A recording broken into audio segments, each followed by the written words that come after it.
Hi, I'm Harold Bell, and this is the Legends of Inside Sports Detox Style. I'll be right back with the Mayor for Life, the two faces of Marion.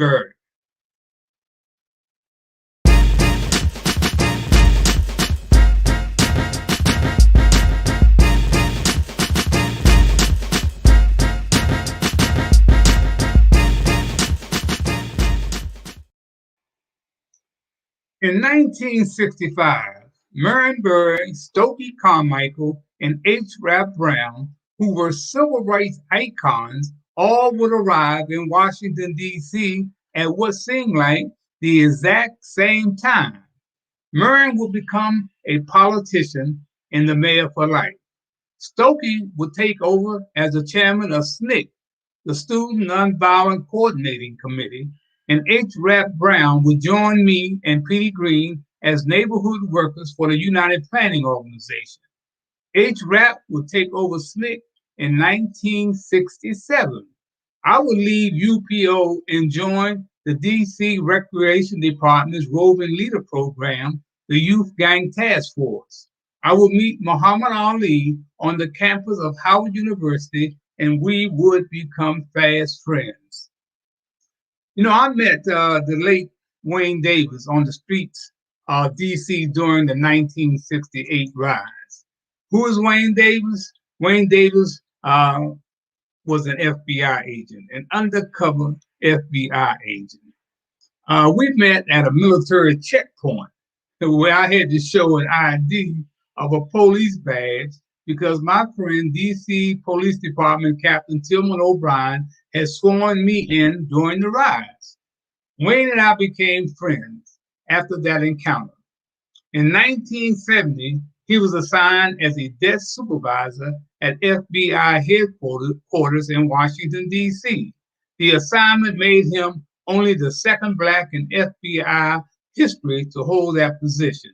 And why did Wayne come into this conversation? Because I was doing a blog recently on Officer Friendly and talking about the cops that I had met during my career were about community policing. And I went to get some information on Google and some background information on Wayne about, where he grew up in Newark, New Jersey. And I saw on that Google, and I lost my breath for about 10 seconds, that Wayne Davis had died 1 year ago. 1 year ago. I hadn't talked with Wayne in about 2 or 3 years. And there I had found out that he was no longer with us. You know, Years after that encounter during the 1968 riots, Wayne and I would have lunch years later at Faces Restaurant, and he reminded me who were the real heroes of the 1968 riots. And I told him to explain himself. What are you talking about, Wayne?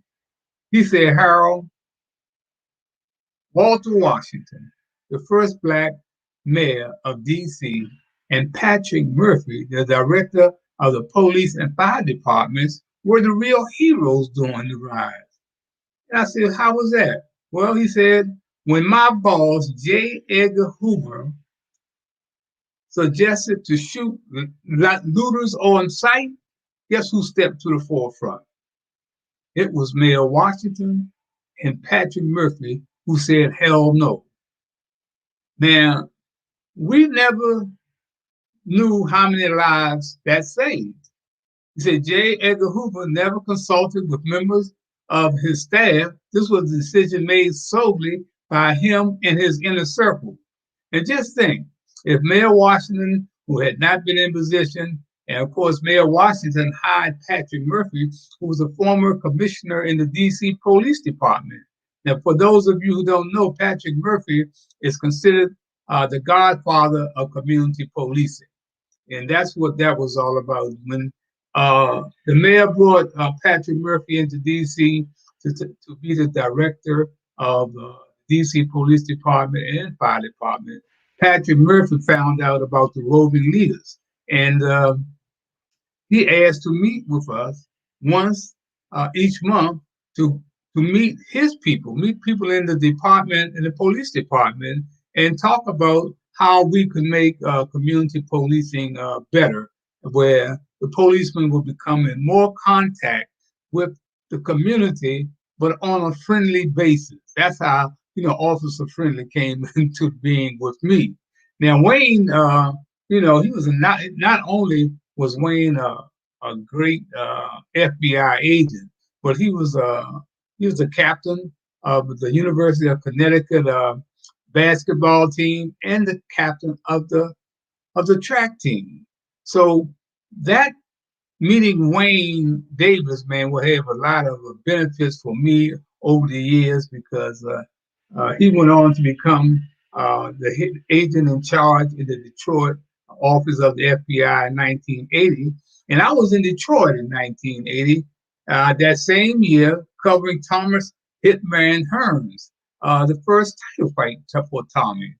And I stopped by the office, the FBI office, to hook up with Dwayne, and I invited him to attend the fight with me. And we watched Tommy Hearns knock out the champion, Pepino Cuevas, in the eighth round. You know, and then I remember one evening, years later, after that 1980 encounter, that I got word that, Marion Barry was in a little trouble and that he needed to step back because the FBI was coming after him. So what did I do?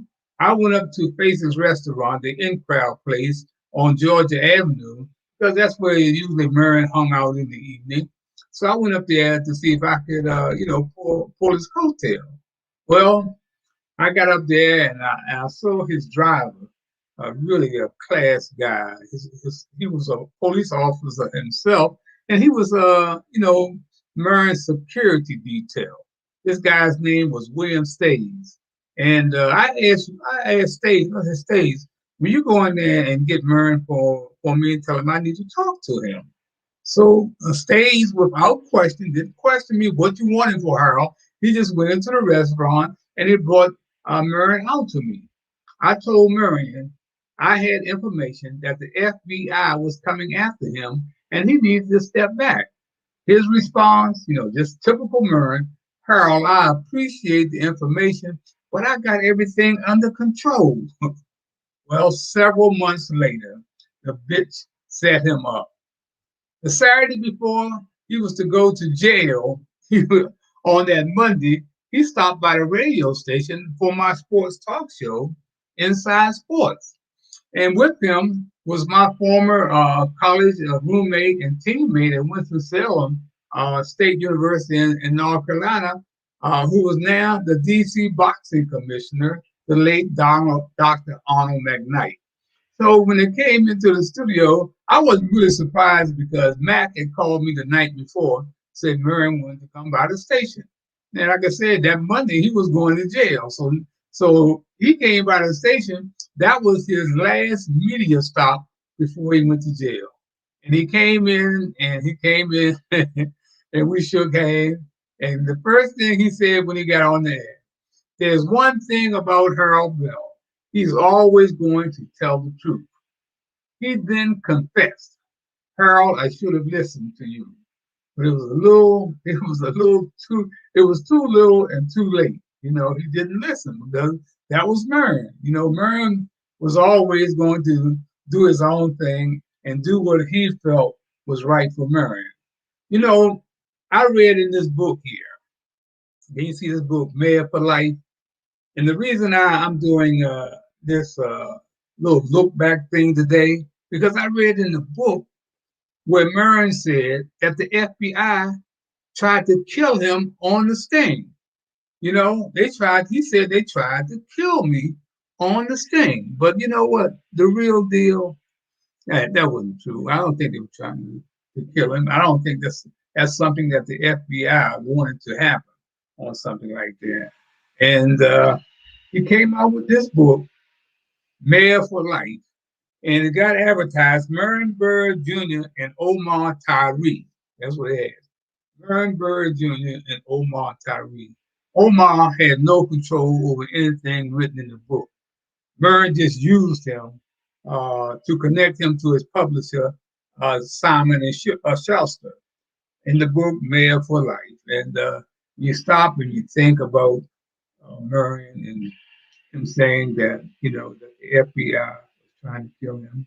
If that was true, maybe they were, but Marion had been warned, to step back, but he never did. And I like Marion. Marion and I disagreed a whole lot, but he would always, see me and shake hands and have an audience with me if I asked him. I remember one time that, he was hooked up.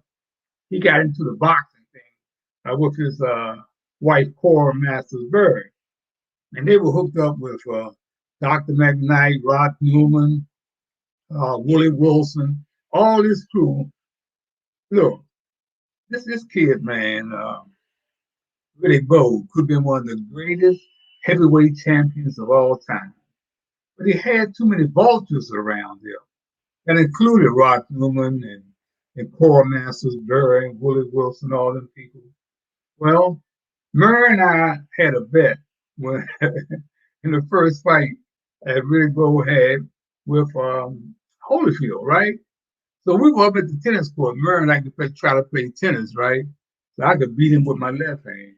So we got to talking about the upcoming fight.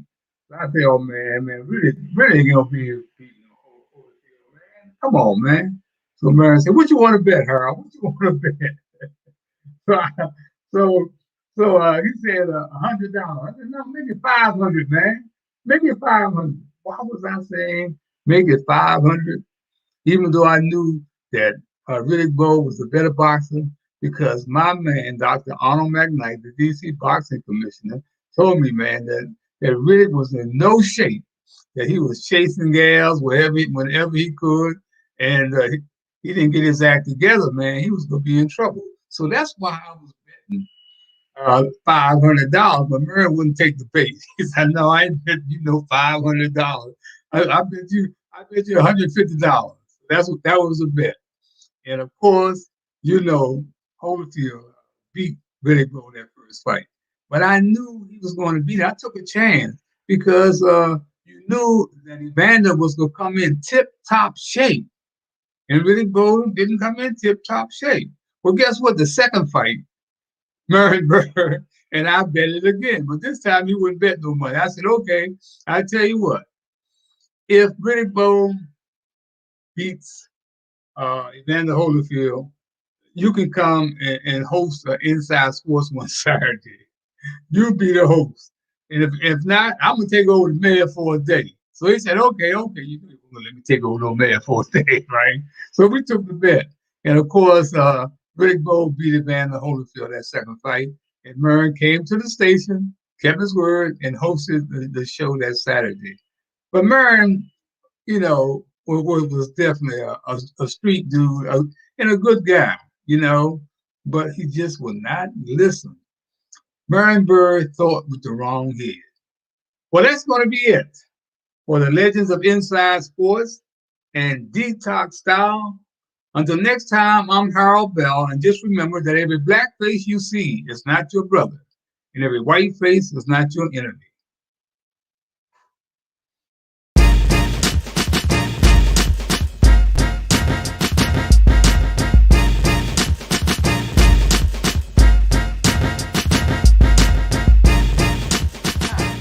I'm Harold Bell.